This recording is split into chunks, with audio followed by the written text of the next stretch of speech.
Gentileza, abram as suas Bíblias em Mateus 27. Abra lá, por favor.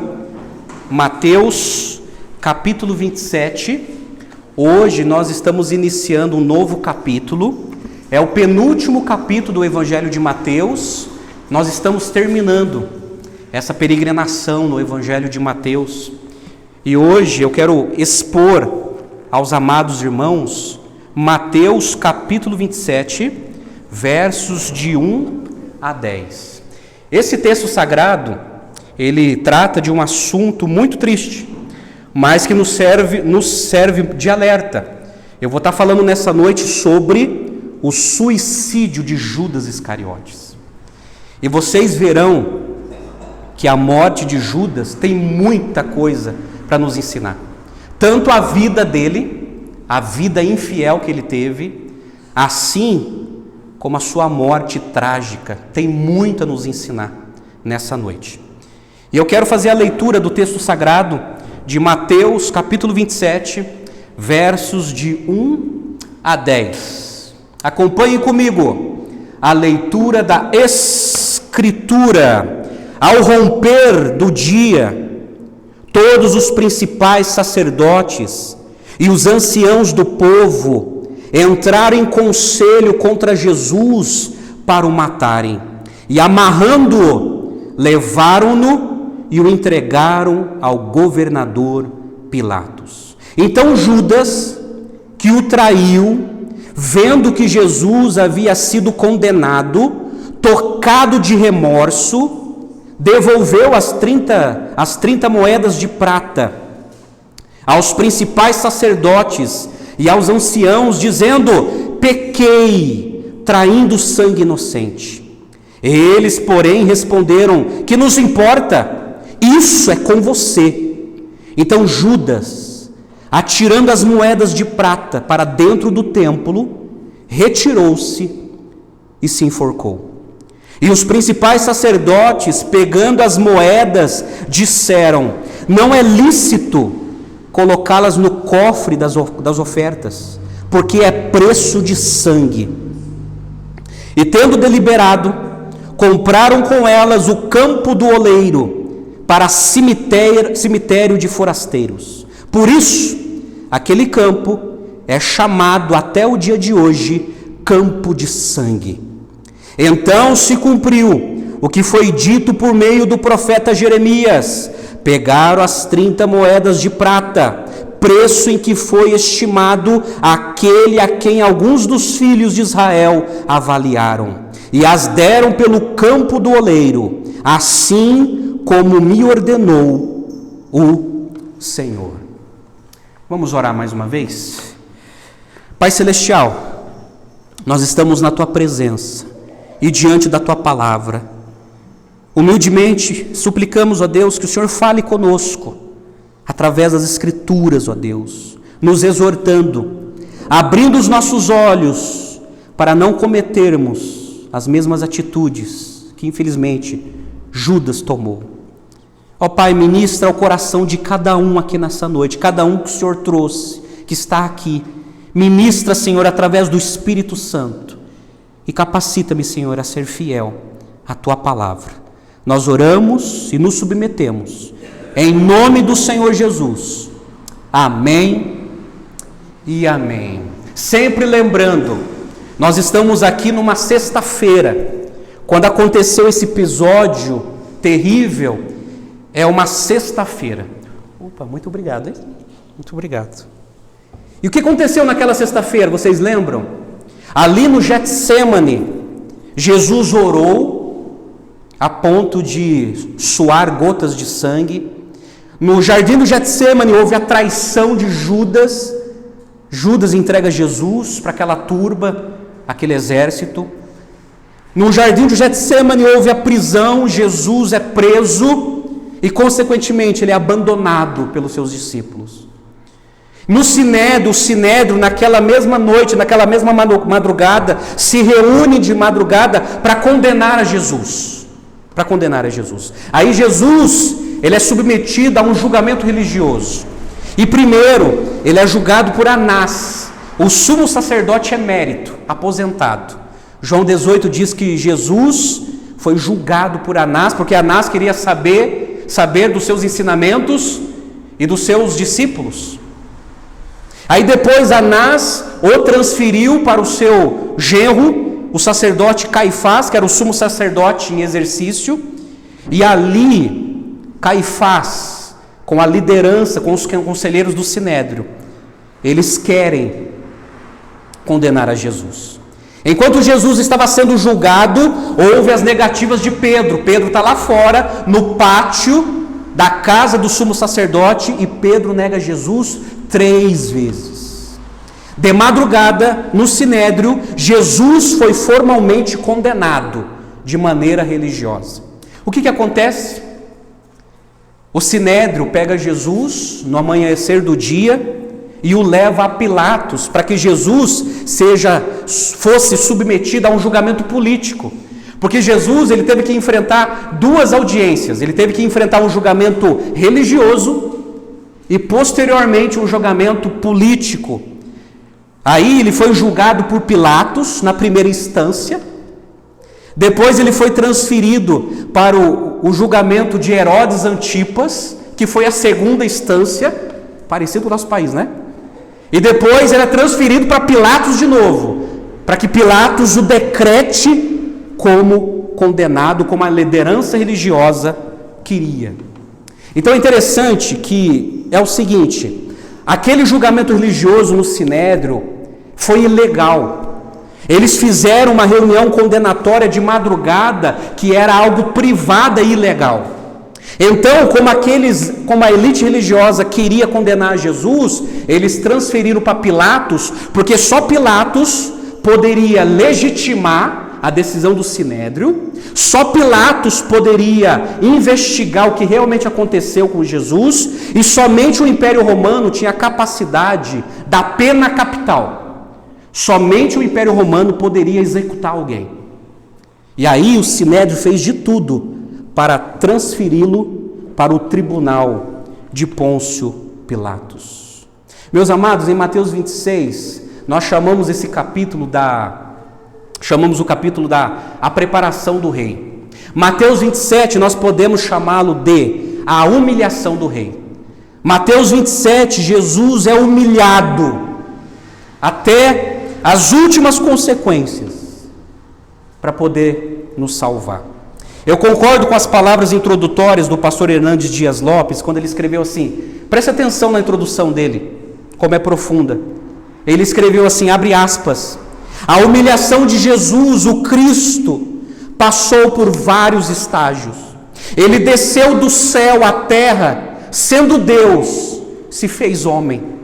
Sendo Rei dos reis e Senhor dos senhores, se fez servo. Sendo santo, se fez pecado. Sendo bendito, se fez maldição. Sendo glorificado pelos anjos, foi cuspido pelos homens. No Getsêmani suou gotas como de sangue. No Sinédrio foi cuspido, acusado falsamente e espancado. No pretório foi açoitado e condenado à morte. No Calvário foi pregado na cruz, foi morto e sepultado. O apóstolo Paulo diz que ele se humilhou até a morte, e morte de cruz. Filipenses capítulo 2, verso 8. Então Mateus 27 está latente a humilhação que Jesus sofreu para salvar um povo remido, do qual nós fazemos parte. Diante dessa introdução, eu quero chamar a sua atenção para a exposição do texto. Mantenha a sua Bíblia aberta, por favor, porque em Mateus capítulo 27, verso de 1 a 2, fala dessa transferência para o tribunal de Pôncio Pilatos. E Mateus escreveu assim: ao romper do dia, todos os principais sacerdotes, os anciãos do povo, entraram em conselho contra Jesus para o matarem. E amarrando-o, levaram-no e entregaram ao governador Pilatos. Marcos capítulo 15 fala logo de manhã. Quando amanheceu, quando veio a aurora, já pegaram Jesus, o amarraram e o levaram para o Pôncio Pilatos, o governador Pilatos. E diz o escrito aqui de Mateus que todos os principais sacerdotes, os anciãos do povo, entraram em conselho contra Jesus para o matarem. Lembrando disso, eles precisavam da chancela do Império Romano para que o governador romano o executasse. Eles precisavam dessa prova, eles precisavam dessa sentença. Então os principais sacerdotes, junto com os anciãos e escribas e todo o sinédrio, formalizaram uma acusação política contra Jesus. Política. Conforme o relato de João 19:12, João escreveu assim: Pilatos queria soltá-lo, mas os judeus gritavam: se você soltar este homem, não é amigo de César. Todo aquele que se faz rei é contra César. Sabe qual é o problema? Que quando Jesus foi condenado no julgamento religioso, aquela pauta o Império Romano não considerava. Era problema dos judeus. Os romanos, eles já tinham seus deuses. Mas aqui que está a orquestração maligna no coração do homem. Aquela elite religiosa começou a levantar uma acusação política contra Jesus, para que Pôncio Pilatos acreditasse. Por exemplo, Lucas menciona em seu registro, capítulo 23, verso 2, uma tripla acusação contra Jesus. Lucas escreveu assim, ele fez um trabalho de jornalista, e ele colocou assim a seguinte acusação que fizeram contra Jesus. Encontramos, a elite falando, encontramos este homem pervertendo a nossa nação, impedindo que se pague imposto a César, e afirmando ser ele o Cristo, o Rei. Olha que calúnia. Então eles precisavam ter uma prova política contra Jesus. Eles precisavam de uma maracutaia de politicagem para incriminar Jesus. E eles levantaram essas três acusações. Olha, esse Jesus aí, ele está pervertendo a nossa nação, ele é um desordeiro. Esse Jesus está falando que não precisa pagar imposto a César, é uma mentira, porque Jesus tinha ensinado: dai a Deus o que é de Deus e dai a César o que é de César. E esse Jesus está dizendo que é rei, sendo que nós temos só um rei, o imperador César.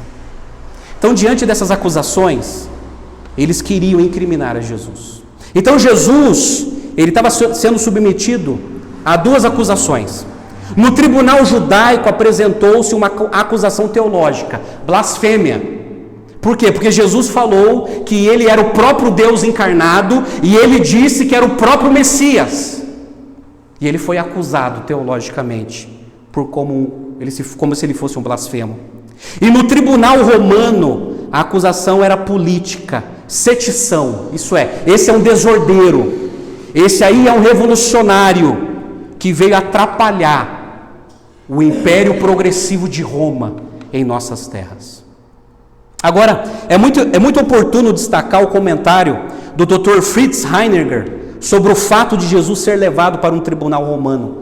Ele escreveu assim, olha que interessante, abre aspas: ao ser transferido para o procurador romano, Pôncio Pilatos, Jesus passa da esfera de Israel para a esfera mundial. Por meio dessa medida, Jesus foi expulso da comunidade de Israel. A partir do momento em que Cristo foi entregue nas mãos dos romanos, ele deixou a história de Israel e entrou na história mundial. A partir de agora, ele, com o seu sofrimento e sua morte, pertence ao mundo todo. Então, antes, ele era um problema para a jurisdição de Israel.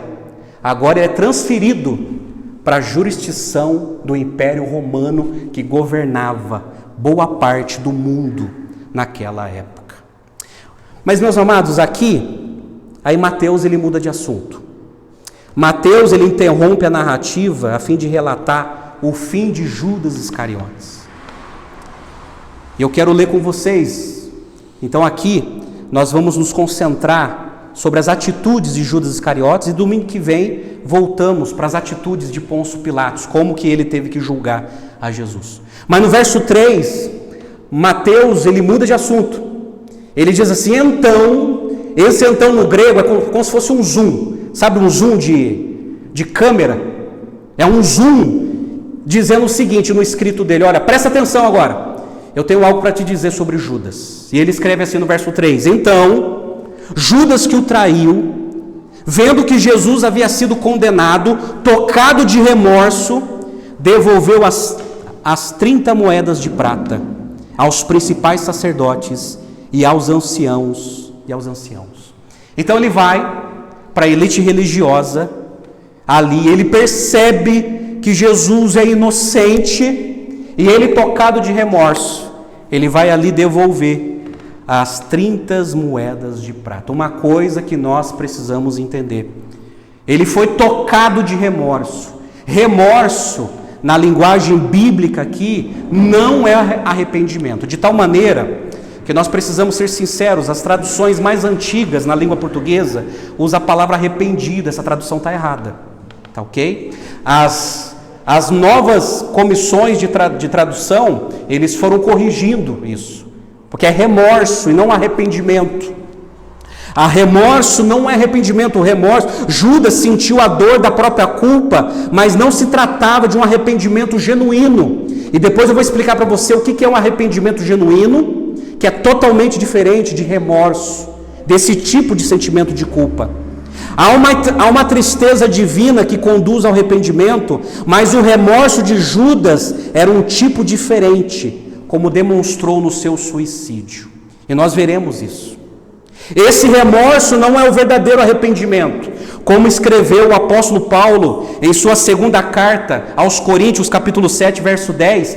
Paulo escreve assim, abre aspas: porque a tristeza, segundo Deus, produz arrependimento para a salvação, que a ninguém traz pesar, mas a tristeza do mundo produz morte. Sabe o que Paulo está dizendo? Que quando Deus, Ele provoca tristeza no nosso coração, nos envergonhando por causa dos nossos pecados, isso é arrependimento. É quando nós nos sentimos impuros, é quando nós nos sentimos tristes por causa do nosso pecado. Isso é arrependimento. Agora, remorso, segundo na linguagem paulina, é uma tristeza do mundo que produz morte. Remorso é mais um peso de culpa, que não é arrependimento, que muitas vezes produz morte. Produz uma certa vergonha, produz um certo constrangimento, mas essa vergonha muitas vezes não é em relação a Deus, porque ofendeu a Deus. Muitas vezes essa vergonha é uma vergonha social. O que vão dizer de mim diante dessa situação? Entretanto, o arrependimento bíblico não tem nada a ver com remorso, e depois eu provo isso para você mais para frente. Mas diz que ele devolveu as 30 moedas de prata. Essas eram moedas gregas de prata, que correspondia a 4 dracmas, ou tetradracma, que correspondia a 4 denários. Um denário correspondia ao trabalho de um dia de um trabalhador, ou de um soldado romano. Então, Judas, ele resolve devolver aquele dinheiro ali no templo. Sabe por quê? Em Deuteronômio 27, 25, havia uma pena para quem era traidor. Diz assim: maldito aquele que aceita suborno para matar o seu próximo, para matar uma pessoa inocente. E talvez ele, conhecendo as Escrituras e reconhecendo sim que Jesus era inocente, ele vem com todo o remorso diante da elite religiosa, dizendo: olha, eu pequei até contra a lei, eu sou um maldito. Mas o problema foi a reação da elite religiosa no verso 4. Mas daí no verso 4, ele confessa dizendo assim: pequei traindo sangue inocente. Aí vem a reação: eles porém responderam: que nos importa, isso é com você. Jesus reconheceu a inocência de Jesus diante da elite religiosa, mas eles não aceitaram.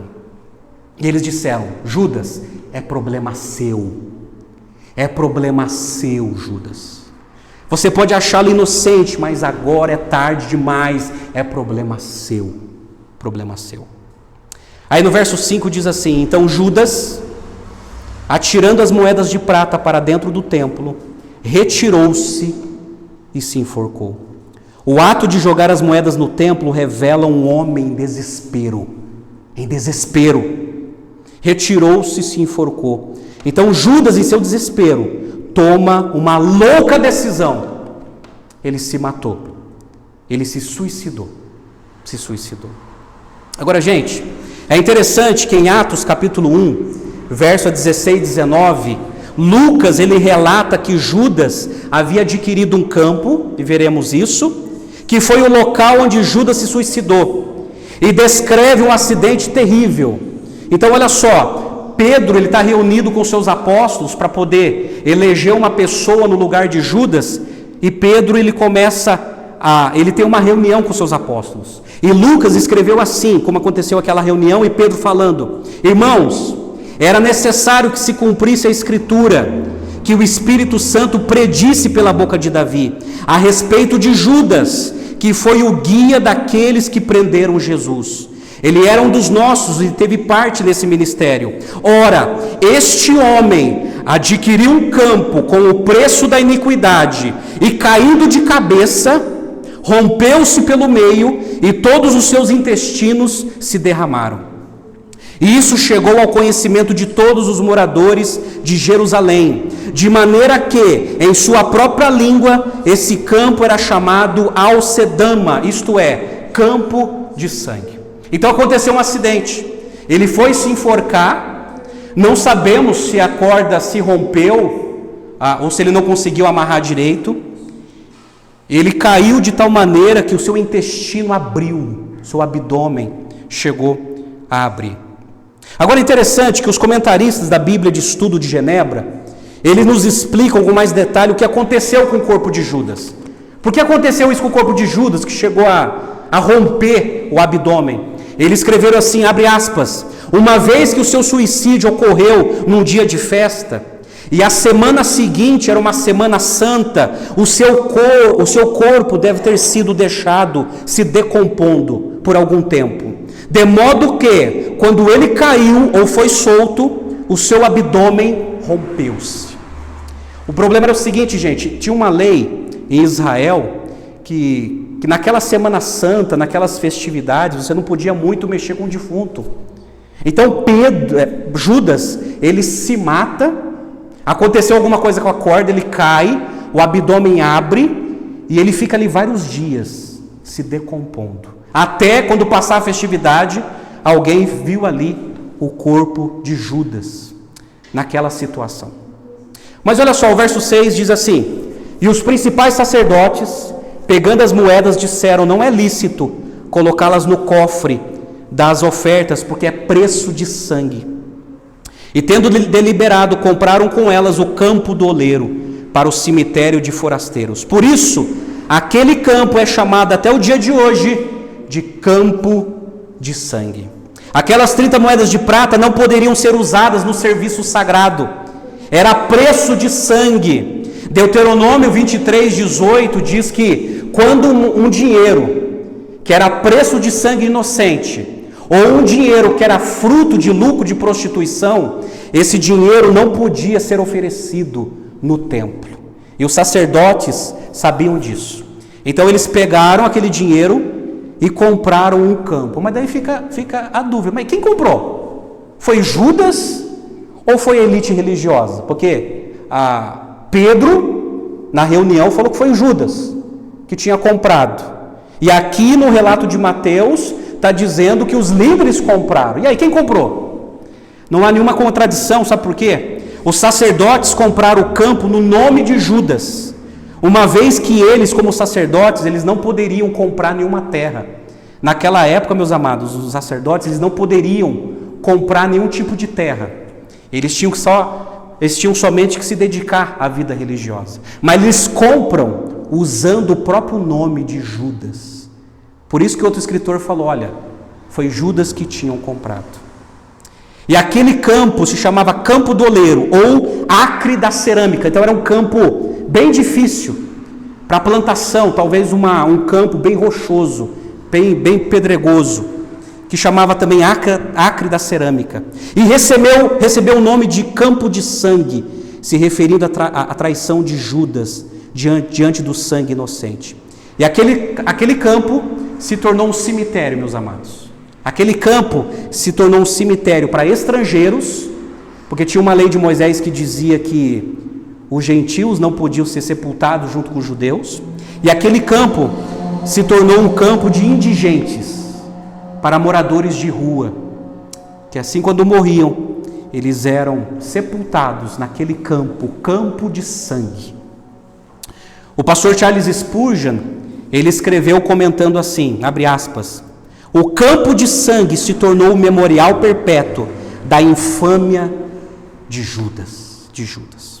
Aí no verso 9 e 10, Mateus, ele termina o texto conectando com uma profecia do Antigo Testamento, como ele sempre fez. Ele escreve assim, então, ao zoom de novo, então, se cumpriu o que foi dito por meio do profeta Jeremias. Pegaram as 30 moedas de prata, preço em que foi estimado aquele a quem alguns dos filhos de Israel avaliaram, e as deram pelo campo do oleiro, e assim me ordenou ao Senhor. Então aqui Mateus cita uma profecia bíblica que cumpriu-se cabalmente nesse fato histórico.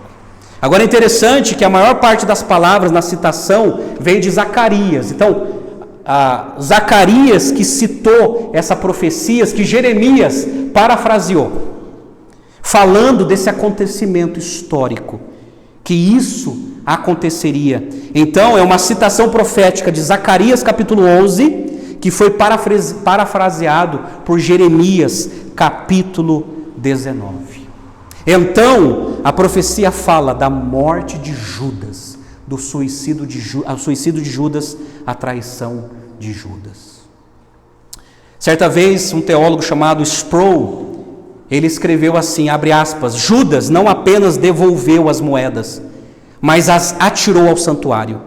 Ele estava com ódio não somente das moedas de prata, mas dele próprio. Portanto, decidiu dar cabo não só das moedas, como também de si mesmo. Então, gente, esse foi uma morte trágica, desastrosa, daquele ex-apóstolo, o apóstolo Judas. E Mateus, ele, usado pelo Espírito Santo, ele escreve esse texto, gente. E é interessante que só Mateus registrou essa história. Só Mateus. E é interessante que Mateus, ele registrou essa história inspirado pelo Espírito Santo, supervisionado pelo Espírito Santo, para nos ensinar algumas lições. E eu quero te apresentar algumas lições nessa noite, baseado nesse texto tão sanguinário e tão tenebroso.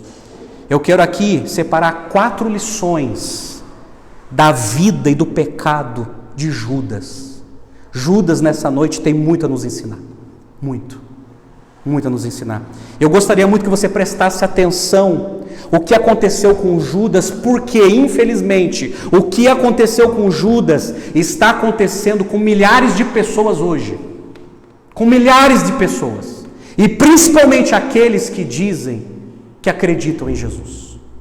Então preste atenção na aplicação do texto. 4 lições. Primeira lição: Judas perdeu a maior oportunidade da sua vida. Judas perdeu a maior oportunidade da vida dele. Você sabe por quê? Porque Judas, ele foi escolhido para ser apóstolo. Ele foi escolhido por Jesus para ser apóstolo, para andar com Jesus. Por exemplo, em Marcos capítulo 3, a partir do verso 13, depois de uma noite de oração, Jesus ele chama alguns discípulos para serem apóstolos. E Marcos registrou assim: depois Jesus subiu ao monte e chamou os que ele quis, e vieram para junto dele. Então designou 12, as quais chamou de apóstolos, para estarem com ele e para os enviar a pregar e a exercer a autoridade de expulsar demônios. Eis os 12 que designou. Aí Marcos coloca nome por nome: Simão, a quem acrescentou o nome de Pedro, Tiago, filho de Zebedeu, e João, irmão de Tiago, os quais deu o nome de Boanerges, que quer dizer filhos do trovão, André, Filipe, Bartolomeu, Mateus e Tomé, Tiago, filho de Alfeu, Tadeu, Simão o Zelote e Judas Iscariotes, que foi quem o traiu. Ele perdeu a maior oportunidade da vida dele, porque Jesus também o escolheu para ser apóstolo. E ele perdeu essa oportunidade. Agora, amados, Judas, ele tinha grandes qualidades, começando pelo nome. A palavra Judas vem da palavra Judá, que significa Yahvé conduz.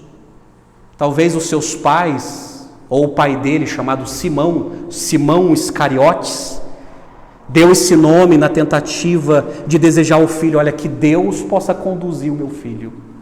O nome Judá também significa abençoado, elogiável, e se tornou o detestável. E quando um judeu dava um nome a um filho, era na esperança de que aquele filho vivesse aquele desejo do pai e da mãe. Ele tinha um grande nome, mas foi uma grande decepção. Interessante que a palavra Judas Iscariotes, a palavra is vem de ish, que é homem, e Cariotes é Queirute, que era uma cidadezinha no sul da Judéia. Então significa homem de Queirute.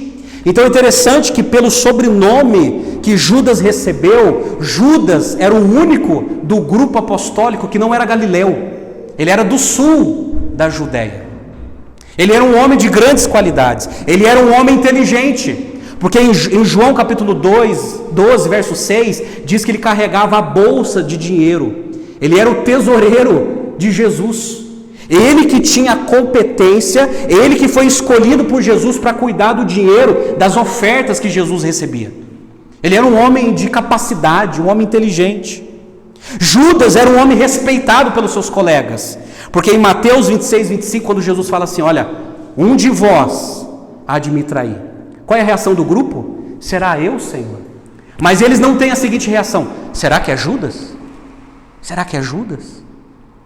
Sabe por que não falaram, será que é Judas? Por causa do respeito e da espiritualidade que Judas demonstrava no meio do povo.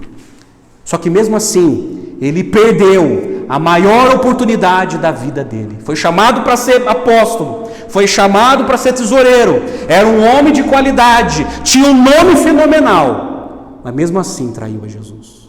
Judas viveu com Jesus. Gente, pensa isso aqui. Ele viveu praticamente 3 anos com Jesus. E quando Jesus chamou seus apóstolos, foi para um curso teológico intensivo, manhã, tarde e noite, manhã, tarde e noite. Ele viveu 3 anos com Jesus. E mesmo assim, ele perdeu a maior oportunidade da vida dele. Judas presenciou os milagres de Jesus.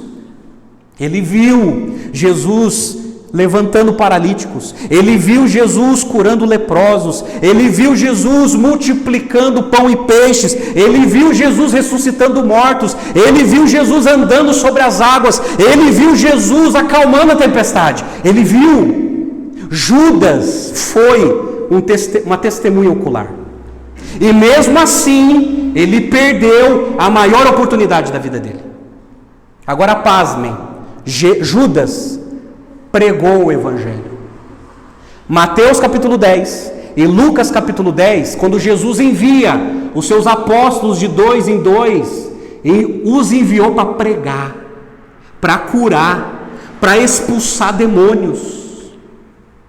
É lógico que os evangelistas não falam da ação de Judas no meio da campanha de evangelização, mas ele foi enviado por Jesus.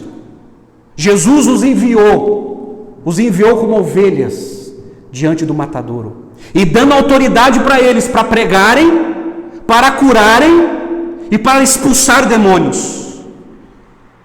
E talvez Judas pregou o Evangelho, falou de Jesus, mas mesmo assim ele perdeu a maior oportunidade da vida dele, mesmo pregando o Evangelho.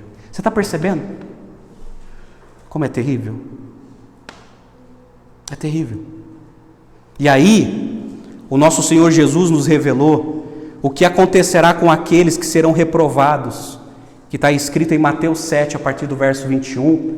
Jesus, ele mostra uma cena que vai acontecer lá no juízo final, diante do trono dele. E Jesus falou assim: nem todo que me diz Senhor, Senhor entrará no reino dos céus, mas aquele que faz a vontade de meu Pai que está nos céus. Muitos naquele dia vão me dizer: Senhor, Senhor, nós não profetizamos em teu nome? Em seu nome não expulsamos demônios? Em seu nome não fizemos muitos milagres? Então lhes direi claramente, Jesus falando: nunca conheci vocês. Afastem-se de mim, vocês que praticaram iniquidade. Sabe a maior tristeza? Que eu vejo isso nos dias de hoje. Sabe o que eu aprendo com Judas, que perdeu a maior oportunidade da vida dele, mesmo ter sido escolhido para ser apóstolo, para ser tesoureiro, mesmo ter vivido com Jesus, mesmo ter visto coisas maravilhosas, mesmo ter falado de Jesus? A Bíblia fala que ele estava perdido. Ele estava perdido. Sabe que isso tem que nos assustar, sabe por quê? Isso acontece muito hoje. Não adianta frequentar a igreja se não tiver um coração convertido. Não adianta participar de ministérios dentro da igreja se não tiver o coração regenerado. Não adianta ler a Bíblia, conhecer teologia, conhecer doutrinas bíblicas e não ter um coração convertido, porque Judas não tinha. Não adianta ser um grande pregador, ser um grande cantor, um grande instrumentista, não adianta nascer numa família evangélica, nada disso adianta. Judas tinha todos os credenciais, que no qual se alguém o olhasse dizia: olha, esse é um apóstolo de Jesus, mas ele estava perdido. O grande problema é que o ser humano ele pode fazer tantas coisas e não ter um coração regenerado. Isso vai ser mostrado no dia do juízo final. No dia do juízo final vai vir a prova final. E Jesus vai dizer para muitos: nunca te conheci. Você usou meu nome, você curou no meu nome, você pregou no meu nome, você ensinou no meu nome, mas eu nunca conheci você. Afaste de mim. E isso acontece ainda hoje, gente. É por isso que a gente está vivendo numa era dos cristãos nominais, que não são verdadeiros, são nominais. Só porque nasceram num berço evangélico, ou só porque frequentam uma igreja evangélica, mas não são cristãos convertidos. Vivem numa conveniência e não numa conversão. É uma conveniência, mas não é uma conversão genuína, coisa que Judas não tinha. Ele perdeu a maior oportunidade da vida dele. Cuidado. Você que me ouve, você que me assiste, cuidado. Não basta frequentar uma igreja. É necessário ter um coração regenerado pelo Espírito Santo. Segunda lição: Judas cometeu o maior erro da vida dele. Judas cometeu o maior erro da sua vida. Os evangelhos nos mostram o trágico curso descendente de Judas. Aí, os evangelhos nos revelam a decadência de Judas, que revela o coração de Judas, porque ele não era convertido.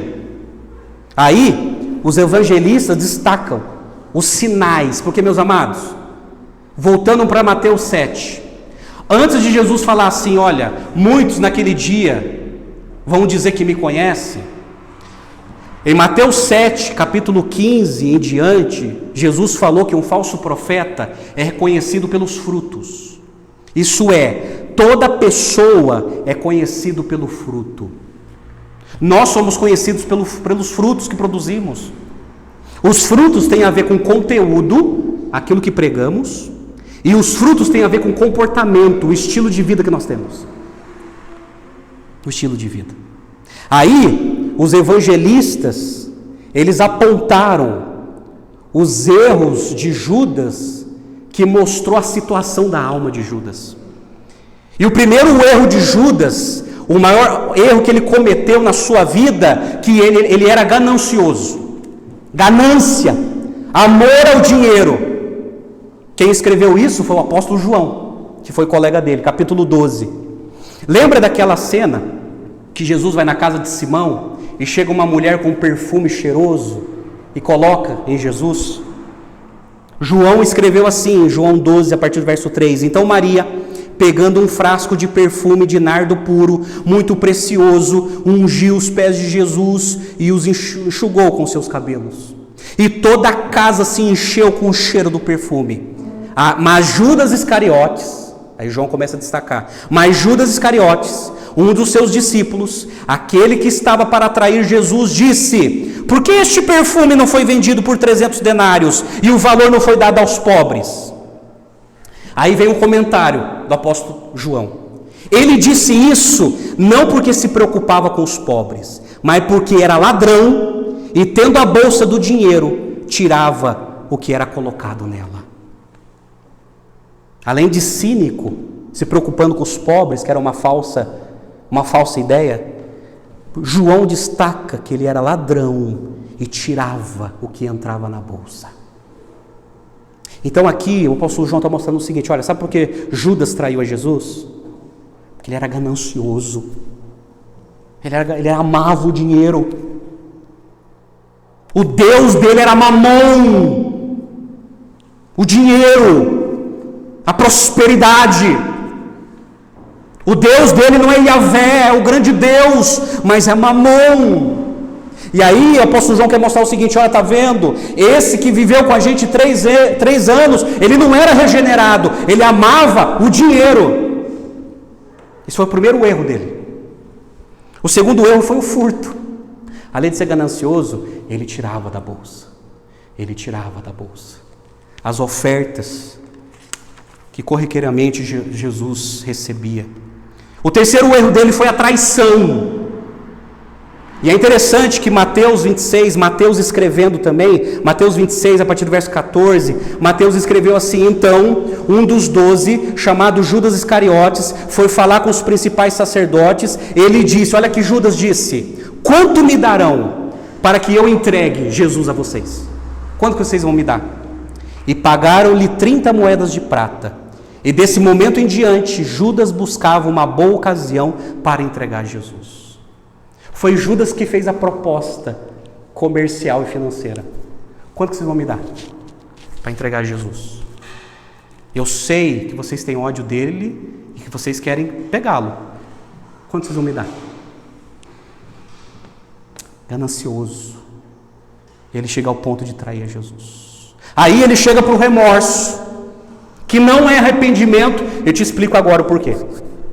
Remorso não é arrependimento, amados. A Bíblia fala sobre arrependimento. Para ser arrependimento tem que fechar um ciclo de 3 pilares. Arrependimento na Bíblia significa mudança de mente, mudança de emoção e mudança de vontade. Agora observa Judas, a reação de Judas. Judas, ele teve mudança de mente. Puxa vida, Jesus é inocente. Eu traí, ele é inocente. Eu me equivoquei. Jesus é inocente. Mudança de mente. Mudança de emoção, ele ficou desesperado. E até devolveu as moedas. Mas não teve mudança de vontade. Sabe o que é a mudança de vontade? Era voltar para Jesus. Qual é a diferença de Pedro para Judas? Pedro pecou contra Jesus. Ele negou a Jesus. Mas Pedro mudou de mente. Ele mudou de emoção, chorou amargamente. Ele mudou de mente, ele entendeu que ele pisou na bola com Jesus, ele negou a Jesus, mudou de emoção, ele chorou amargamente, e ele voltou para Jesus. Ele voltou para Jesus e foi restaurado. Essa é a diferença entre remorso e arrependimento. Para ser arrependimento tem que fechar os 3 ciclos, essa tríade. Para ser arrependimento é mudança de mente, mudança de emoção e mudança de vontade. É uma alteração na razão, é uma alteração na emoção, é uma alteração na volição. Mas se corresponder com só 2 e não com o último, não é arrependimento. Deu para entender? Essa é a diferença. Então o remorso dele aqui teve até mudança de mente. Puxa, eu traí sangue inocente. Teve até mudança de emoção, ficou desesperado, está aqui de volta. Mas não fechou o ciclo, que é a mudança de vontade. Puxa, eu vou voltar para Jesus, eu vou pedir perdão para Ele.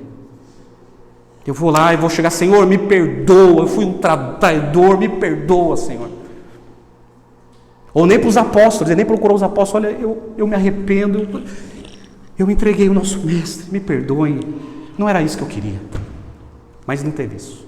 Por isso, não é arrependimento, tome cuidado, é isso que nós precisamos tomar cuidado, não significa que você mudou de mente, você entendeu que você está errado, não significa que você mudou de emoção, você está se sentindo mal, se isso não for traduzido na sua vida de maneira prática, não houve arrependimento. Precisamos entender isso.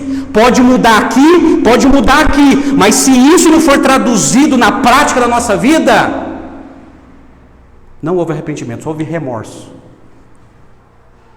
Então tome muito cuidado. A sua cabeça pode mudar, o seu coração, suas emoções até podem mudar. Mas se a sua vida não testifica isso, significa que você não se arrependeu. E você está sendo enganado pelo seu remorso psicológico e emocional. Arrependimento verdadeiro é quando nós mudamos de mente, mudamos de emoção e mudamos na nossa vontade. Não, Senhor, me perdoa, eu sou falho, eu preciso de Ti. Como aconteceu com Pedro. E aí, o último erro dele foi o suicídio. Judas se matou. Esse foi o maior erro da vida de Judas. Terceira lição. Judas recusou a maior oferta para a sua vida. Ele recusou. Ele não entendeu a missão expiatória de Jesus. Ele não entendeu que Jesus veio para morrer pelos nossos pecados, para ser sacrificado como cordeiro substituto pelos nossos pecados. Ele não entendeu o reinado de Jesus, que Jesus, ele veio reinar os corações do seu povo, dos seus seguidores, e não reinar uma nação de maneira política, de maneira militar. Ele veio reinar o coração dos seus discípulos. Jesus não estava nem aí, gente, com partido político, ele não estava nem aí com a administração de reis, ele não estava nem aí com ideologias políticas, ele estava nesse mundo para administrar o coração dos seus discípulos e para mostrar a eles, eu vim para salvar vocês. Para salvar vocês. É por isso que os evangelhos nos revelam a situação da alma de Judas. Olha só como Judas recusou a oferta de Jesus. De novo, João, capítulo 6, ele está falando de Jesus. Jesus multiplica pães e peixes. Jesus depois ele prega um sermão pesado. Aí no verso 66, o apóstolo João escreveu assim: diante disso, muitos dos seus discípulos o abandonaram e já não andavam com ele. Então Jesus perguntou aos 12, para os apóstolos: será que vocês também querem se retirar? Simão Pedro respondeu: Senhor, para quem iremos? Só o Senhor tem palavras de vida eterna, e nós temos crido e conhecido que o Senhor é o Santo de Deus. Então Jesus lhe disse: não é fato que eu escolhi vocês, os 12, mas um de vocês, disse Jesus, é um diabo. Ele estava se referindo a Judas. Aí João, ele coloca a nota dele de comentário. Ele se referia a Judas, filho de Simão Iscariotes, porque este, sendo um dos 12, era quem o haveria de trair. Jesus disse: olha, eu não chamei todos vocês, mas um de vocês é um diabo, é um adversário. Então Jesus já sabia que Judas iria traí-lo. Jesus já sabia a situação da alma de Judas, que Judas não era um convertido, um regenerado. Judas, ele não quis, olha só, ele não quis ser leal a Jesus e trocou a sua lealdade por 30 moedas de prata.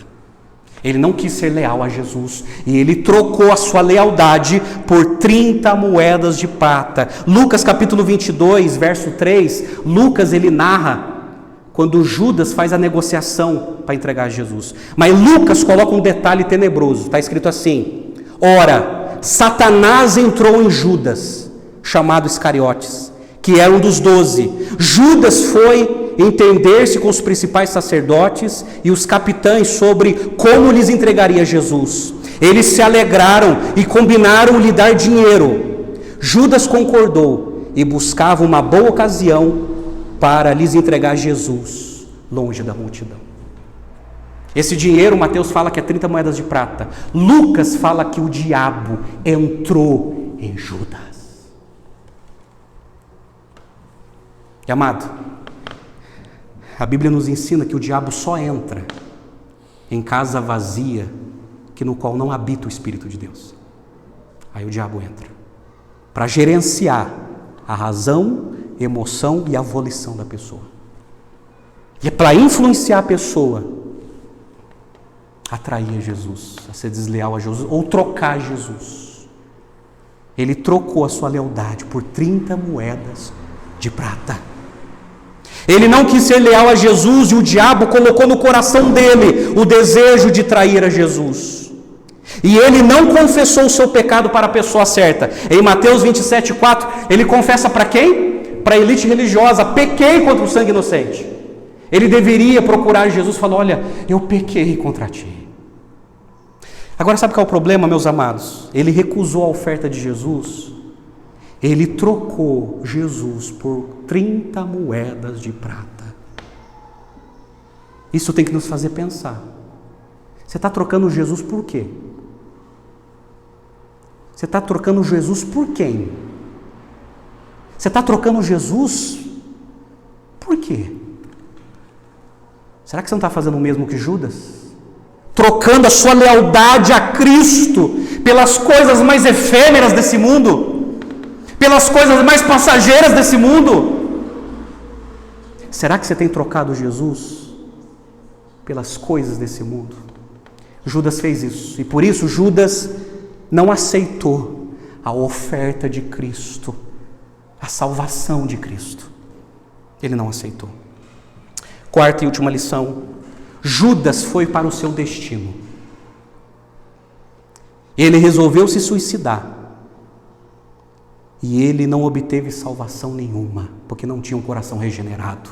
Ele não se arrependeu dos seus pecados. Ele não foi um discípulo verdadeiro, apesar dos 3 anos de convivência. E 4 detalhes levantam aos nossos olhos. A causa do suicídio: Judas traiu sangue inocente. O sentimento do suicídio: o remorso. O preço do suicídio: 30 moedas de prata. O tipo do suicídio: enforcamento. E aí Pedro, em Atos capítulo 1, verso 23 a 25, Pedro ele reúne o grupo apostólico e eles começam a orar para Deus revelar quem vai substituir Judas. E aí olha só que Pedro, a maneira como ele ora, e Lucas escreveu isso. Diz assim: então propuseram 2, José chamado Barsabás, também conhecido como Justo, e Matias, e orando disseram: tu, Senhor, que conheces o coração de todos, revela-nos qual dos 2 escolheste para preencher a vaga neste ministério e apostolado, do qual Judas se desviou, indo para o seu próprio lugar. Sabe o que Pedro está dizendo na oração dele? Pedro foi condenado. Pedro foi para o lugar que ele sempre buscou. Pedro não tinha um coração regenerado. Pedro não tinha um coração convertido. E ele foi para o lugar dele, para o Hades, para o inferno, para a condenação.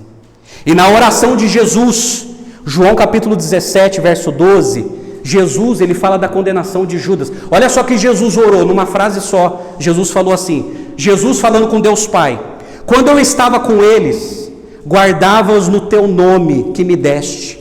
Eu os protegi, e nenhum deles se perdeu, exceto o filho da perdição, para que se cumprisse a Escritura. Aí aqui, gente, tem uma tensão que muitas vezes a gente não consegue resolver.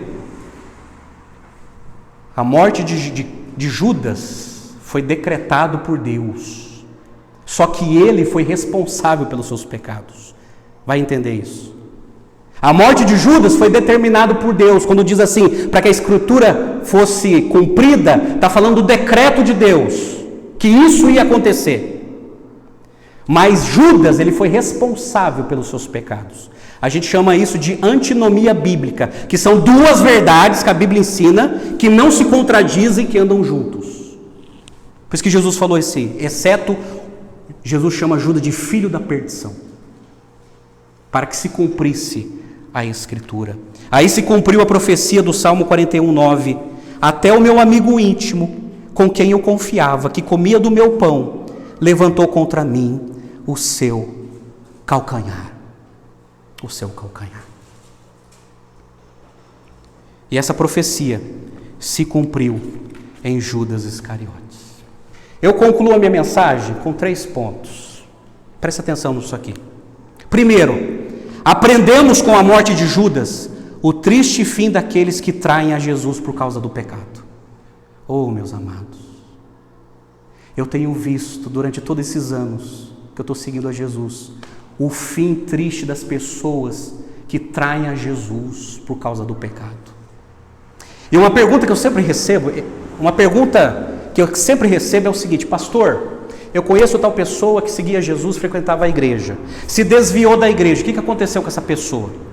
A Bíblia oferece só 2 respostas. Primeiro, ou é um filho pródigo, mas se é um filho pródigo, pode ter certeza que ele vai voltar para a casa do pai. E segundo, nunca foi crente. Nunca foi crente. Nunca foi cristão.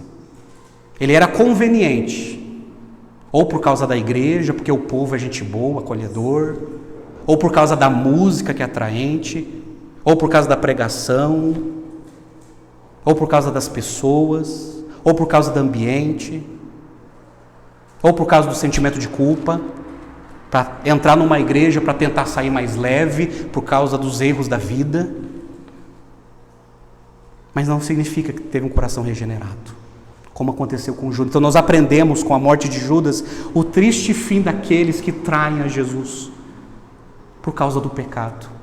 Segundo, a vida de Judas nos faz lembrar de que é possível, presta atenção, a vida de Judas nos faz lembrar de que é possível estar perto de Cristo, associar-se de modo muito próximo, porém superficial a Ele, e ainda assim tornar-se completamente endurecido.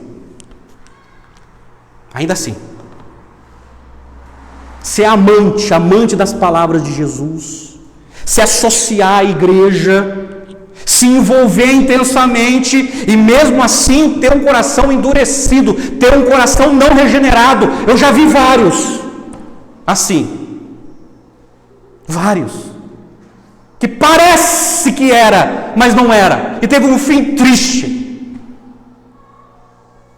A vida de Judas nos ensina isso, que não basta conviver com Jesus, é necessário ter um coração convertido. Isso é traduzido pela nossa vida. Terceiro, Judas nos lembra de que não importa o quanto uma pessoa tenha pecado, o quanto ela pode trair a Deus, a realização do propósito de Deus não pode ser impedida. Até a pior das traições trabalha para que o plano divino se cumpra. Nada vai sabotar os planos de Deus, nada. Nenhuma traição vai sabotar os propósitos de Deus. Os propósitos de Deus, os decretos de Deus serão realizados, independente da traição das pessoas, porque Deus é fiel. Deus é fiel. Deus é fiel. Oh, meus amados. E aí eu termino com 3 perguntas. Será que você não está traindo a Jesus? Pense nisso. Essa pergunta tem que tirar o nosso sono hoje à noite. A minha oração é que você saia daqui com uma santa inquietação. Será que você não está traindo a Jesus? Judas o traiu. Será que você está trocando a sua lealdade a Jesus por outras coisas desse mundo? Judas trocou a sua lealdade a Jesus. Judas trocou a sua amizade a Jesus, que ele tinha com Jesus, por 30 moedas de prata. Será que você não está fazendo o mesmo? Você está trocando a Jesus pelo quê? Vale a pena? Está valendo a pena? Cuidado, o seu fim pode ser triste. Quem está assistindo, o seu fim pode ser triste. Não troque Jesus por nada. O seu fim pode ser triste. É por isso que Provérbios 14:12 diz assim: há caminhos que para o homem parece direito, mas o fim deles é a morte. Tem muita gente que está num caminho alegre na vida, que parece que está fazendo a coisa certa, parece que está agradando a Deus, parece que está tendo a verdadeira felicidade, mas o fim é morte, é tristeza, é condenação. Abra os olhos enquanto é tempo. Então, arrependa-se dos seus pecados, que não é remorso, e creia e confie em Jesus. Creia e confie em Jesus. Creia e confie, Senhor, eu sou fraco, eu sou inútil, eu sou pecador, mas eu quero entregar minha vida a Ti e eu não quero traí-lo. Apesar das minhas limitações, apesar dos meus pecados, eu quero viver para Ti, Senhor. Ó Senhor, muda a minha mente, muda as minhas emoções e principalmente muda a minha vontade, porque eu quero me voltar a Ti. O problema de Judas é que ele não se voltou a Deus. Pedro se voltou a Deus, mas Judas não se voltou a Deus. E por causa disso, a cabeça mudou, o coração mudou, mas a vontade não mudou. E ele se matou. Oh, gente, que Deus nos ajude, que Deus nos livre. Que Deus nos livre dessa história tão catastrófica que continua acontecendo nos dias de hoje. Que Deus nos livre, que Deus nos guarde, que Deus guarde a sua vida. Amém? Vamos orar? Vamos orar. Ó Deus, ajuda-nos, ó Deus. Ajuda-nos. Precisamos de Ti, Senhor. Não permita, Pai, que venhamos perder a oportunidade. Não permita, ó Pai, que venhamos a Te trair ou trocar a Ti pelas coisas mais fúteis dessa vida, essa vida passageira, essa vida que mais escraviza. E a alegria, o sentido da vida só está em Ti, ó Deus. Ó Pai, ajuda-nos a entender isso. E muda, Senhor, a nossa vida, Senhor. Transforma-nos a cada dia para a glória do Senhor, ó Deus. E realiza em nós os Teus soberanos planos, ó Pai. E abençoa, Pai, este Teu povo, esse povo que Te ama, Senhor. Livra-nos, ó Deus, dos tropeços, das traições, e arranca dos nossos corações tudo aquilo que não provém de Ti, Senhor. Mas nós desejamos e queremos viver para a Tua glória. Nós oramos em nome do Senhor Jesus. Amém e amém, Senhor. E amém.